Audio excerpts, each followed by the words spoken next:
Bom dia, boa tarde, boa noite. Agora nós vamos começar a falar de um outro assunto dentro da fisiologia humana. No nosso último vídeo a gente falou das doenças, né, relacionadas ao sistema digestório. Então, agora nós vamos começar com o sistema nervoso, né? Nós vamos falar da anatomia, da fisiologia do sistema nervoso, vamos falar dos órgãos associados, das funções básicas. Vamos falar também de problemas relacionados ao sistema nervoso e, por último, vamos falar da ação de drogas psicotrópicas, sobre o sistema nervoso central, sistema nervoso periférico, né? Então, primeiro vamos entender como é que a gente divide e classifica o sistema nervoso. Então, o nosso sistema nervoso ele é dividido em sistema nervoso central e sistema nervoso periférico. Do sistema nervoso central fazem parte o encéfalo, que nós vamos ver o que é o encéfalo, e a medula espinhal ou medula espinal, tanto faz, ok?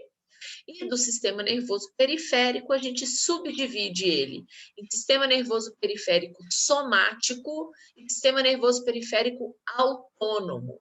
Sendo que esse último, sistema nervoso periférico autônomo, ele também é subdividido em sistema nervoso periférico autônomo, simpático ou parasimpático, né?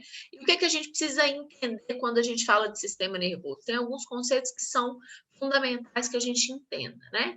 Então, na verdade, o sistema nervoso é um conjunto de células e de órgãos que vão participar de toda a regulação, além de fazer a integração das funções do nosso organismo.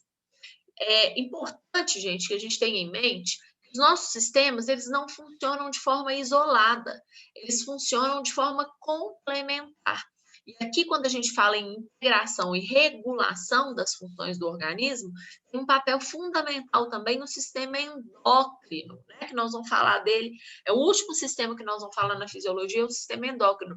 Mas a regulação, a gente brinca que a regulação ela é neuroendócrina. Então, ela do ponto de vista do sistema nervoso e do sistema endócrino, trabalhando em conjunto, né?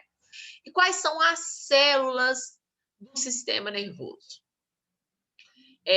A unidade funcional do sistema nervoso são os neurônios.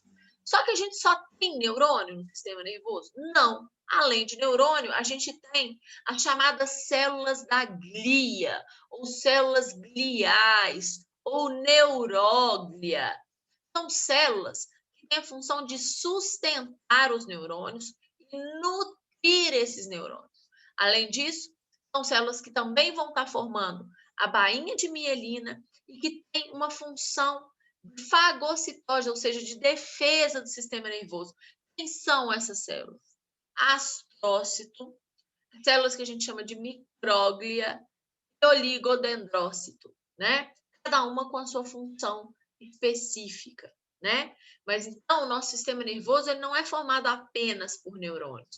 Eu tenho neurônios, que são a unidade funcional, e eu tenho as células que têm outras funções, nutrição, sustentação, produzir bainha de mielina e por aí vai, né?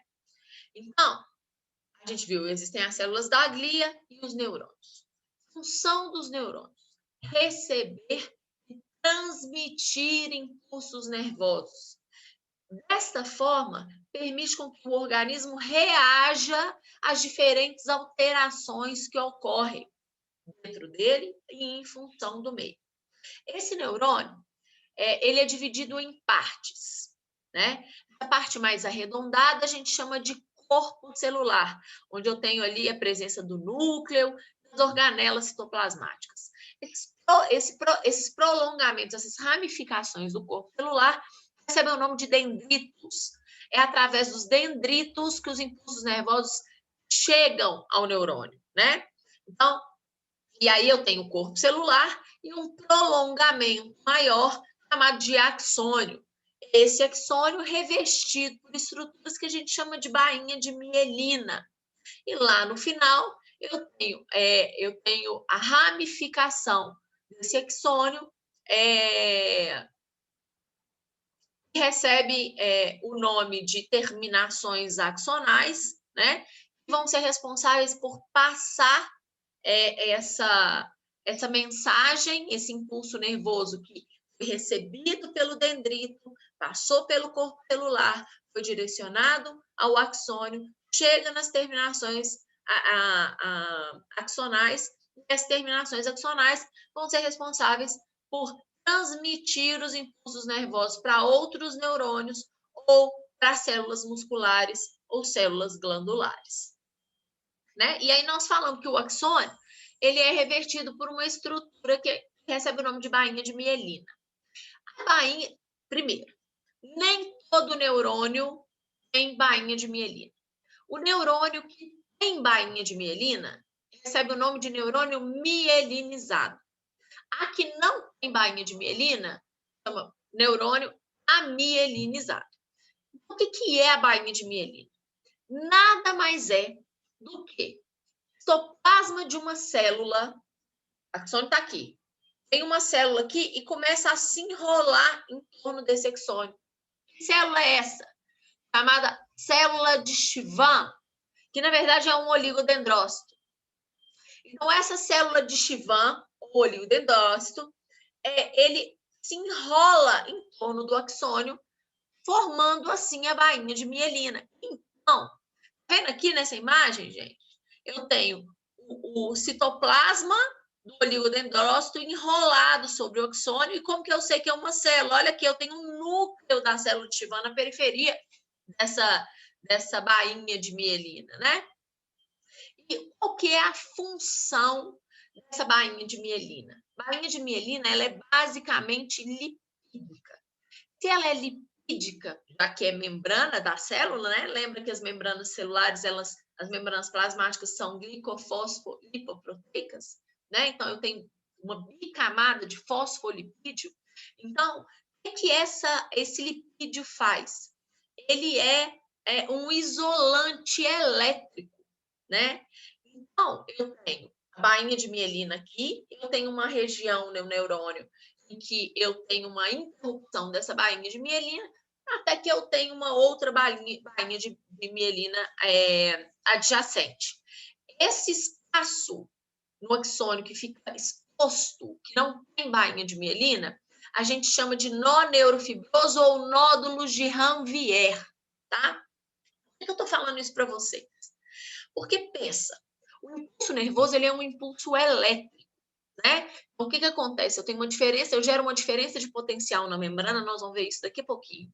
Eu gero uma diferença de potencial elétrico na membrana, que vai fazendo com que o impulso passe ao longo do axônio. Só que se eu tenho uma bainha de mielina, que é lipídica, que é isolante elétrico enrolado ali no meu axônio, na região em que eu tenho essa bainha de mielina, não vou conseguir fazer essa diferença de potencial. Então, eu só consigo fazer essa diferença de potencial em regiões em que eu não tenho isolante elétrico. São exatamente os nódulos de Ranvier. Então, a gente diz que em neurônios mielinizados, ou seja, que tem bainha de mielina, o impulso é saltatório. Ou seja, o impulso está aqui no axônio, ele pula a região que está coberta pela bainha de mielina e chega até a outra região que está descoberta. Então, a gente fala que no neurônio mielinizado, o impulso é saltatório. E qual que é a vantagem do impulso ser saltatório? Ele percorre um maior espaço, né? Uma maior distância em um menor tempo. Que eu teria, se o impulso não fosse saltatório, eu teria que fazer a diferença de potencial na membrana inteira do axônio, né? Isso gastaria determinado tempo. Com o impulso saltatório, eu tenho aqui um nódulo de Ranvier, aqui eu tenho outro, aqui eu tenho outro. Então, o impulso faz isso aqui, ó. Ele percorre a mesma distância num intervalo de tempo menor, o que faz com que a propagação do impulso seja muito mais rápida, né? E como que acontece a transmissão desse impulso nervoso? Eu disse a vocês que ocorre por uma diferença de potencial elétrico, né? Vamos entender. Quando o neurônio está em repouso, ou seja, sem que haja transmissão do impulso, eu tenho uma concentração de íon sódio, Na+, no meio extracelular, ou seja, fora do neurônio. Enquanto eu tenho mais íon potássio dentro do neurônio, né? Quando o neurônio está em repouso. E aí a gente brinca que é adentro na fora, né? Quando o neurônio está desse jeito em repouso, a gente fala que a membrana está polarizada, né? E que o neurônio encontra-se em potencial de repouso. Como que essas concentrações de sódio e potássio são mantidas? Através de proteínas, né, que vão fazer o transporte desses íons. Então, eu tenho proteína transportadora, vai lá no citoplasma, captura o íon sódio do citoplasma e bombeia esse íon sódio para fora da célula. Lá do lado de fora, essas proteínas capturam o íon potássio e manda para dentro da célula. A essa captura dentro e fora e mandar o que está dentro para fora e o que está fora para dentro, a gente dá o nome de bomba de sódio e potássio, né? Então, é a bomba de sódio e potássio que vai ser responsável pelo processo de gerar a diferença de potencial elétrico para que o impulso nervoso seja conduzido. A bomba de sódio e potássio, ela é um exemplo de transporte ativo. O que é isso? Em que há gasto de energia. Então, tá. A célula está lá em repouso, né? Está lá quietinha. Chegou um estímulo no neurônio. Esse estímulo pode levar a uma mudança de permeabilidade da membrana, fazendo com que essa membrana do neurônio seja mais permeável, o que permite a entrada de sódio. Quando eu tenho a inversão dessa polaridade, eu falo, a membrana, lembra que lá em repouso a membrana estava polarizada.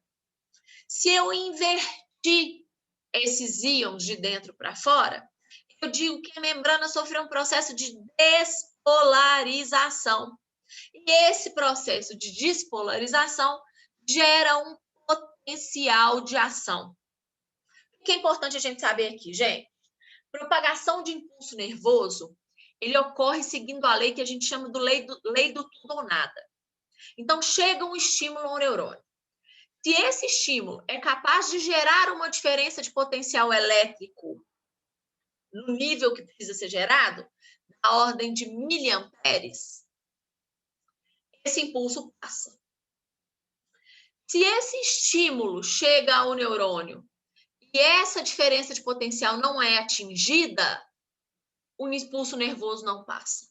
Então, ou ele atinge a diferença de potencial e passa, ou ele não atinge. Ah, Mariana, mas se tiver ficar faltando meio miliampere, não passa o impulso nervoso, ok?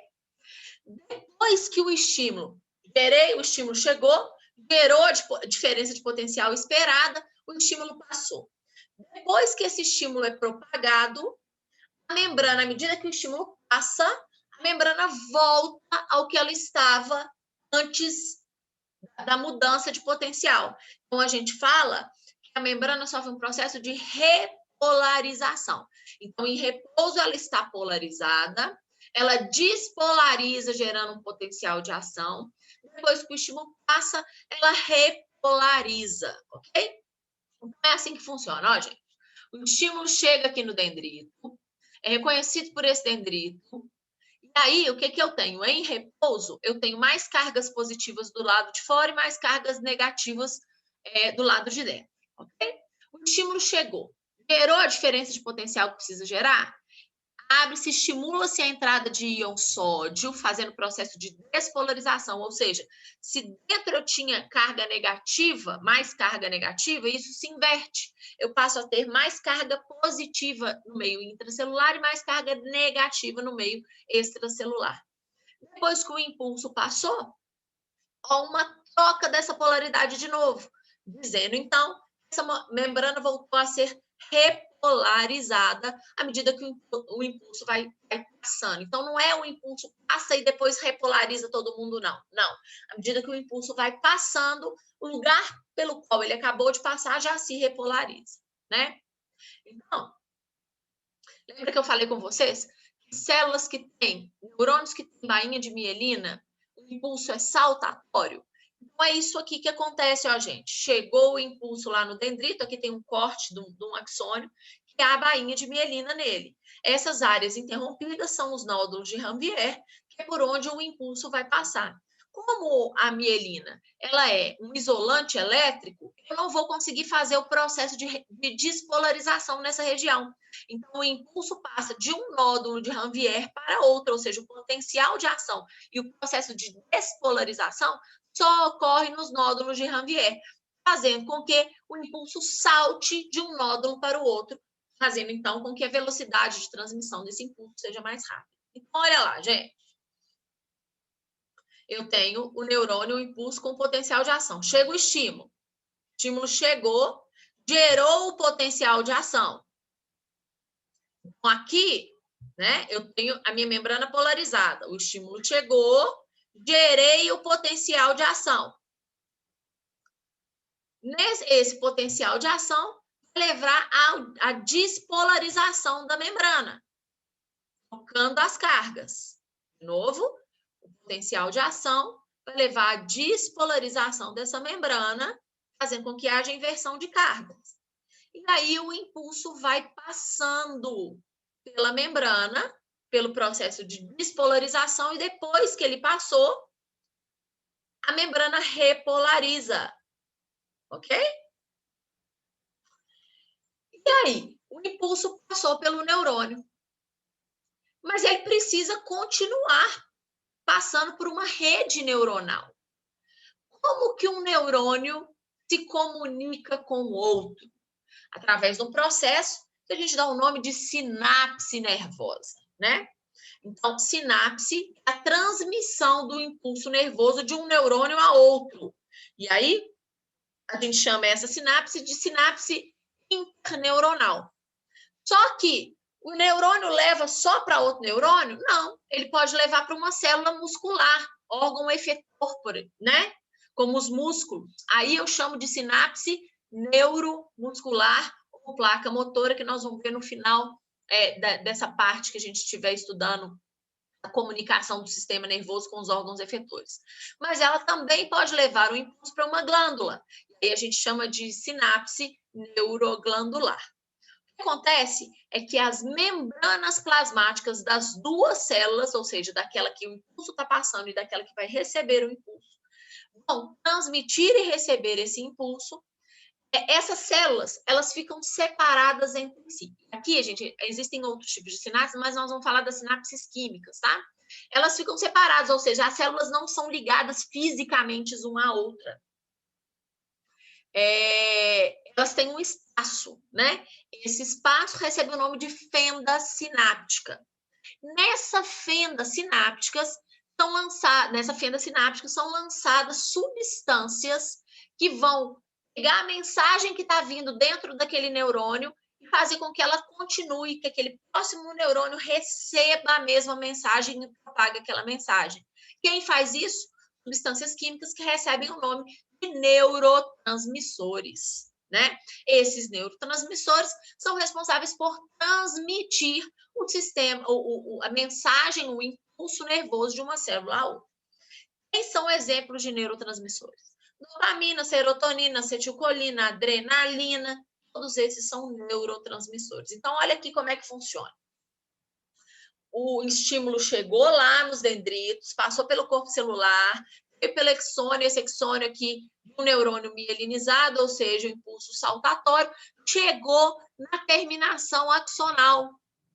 Ali, a mensagem ela é guardada, vamos colocar assim, dentro de vesículas com esses neurotransmissores.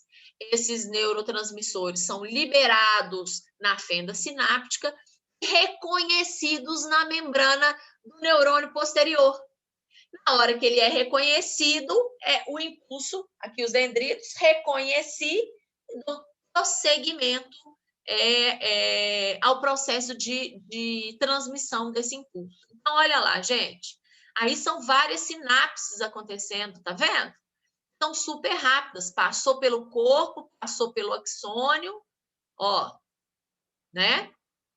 E aí, chegou no axônio, as vesículas com neurotransmissores vão ser liberadas na fenda sináptica e reconhecidas pelas proteínas das membranas do neurônio que está ao lado. E aí o impulso se propaga. Ok? E aí nós falamos que tem a sinapse neuromuscular. Porque o que acontece, gente? O impulso nervoso, ele tem uma destinação, ele tem um objeto final, que é o quê? A realização de uma ação. Normalmente, quem executa a ação é quem? Nosso tecido muscular, nossos músculos. Então, eu tenho regiões em que o meu neurônio se conecta diretamente com as células musculares. Essa região a gente chama de junção neuromuscular ou placa motora. Então, o que acontece? Eu tenho as terminações axonais diretamente ligadas ao tecido muscular, às células musculares. Da mesma forma como o neurônio, para passar o estímulo nervoso, ele libera os neurotransmissores na fenda sináptica, aqui vai haver liberação de neurotransmissores também na região entre neurônio e a célula muscular. A célula muscular, ela vai receber esses neurotransmissores e efetuar a ação que está carregada por esses neurotransmissores. Entendido, gente? Seja contração ou relaxamento muscular. Tudo bem? Então, é assim, ó. O sistema nervoso manda um estímulo, chega na placa motora, que leva a fazer o processo efetivo da ação que o impulso nervoso que foi conduzido deseja. Eu tenho um vídeo no YouTube aqui que eu vou postar ele para vocês depois, de forma complementar, para vocês entenderem como isso funciona melhor, tá bom? Agora nós vamos falar do sistema nervoso em si, mas vou falar no próximo vídeo, tá bom?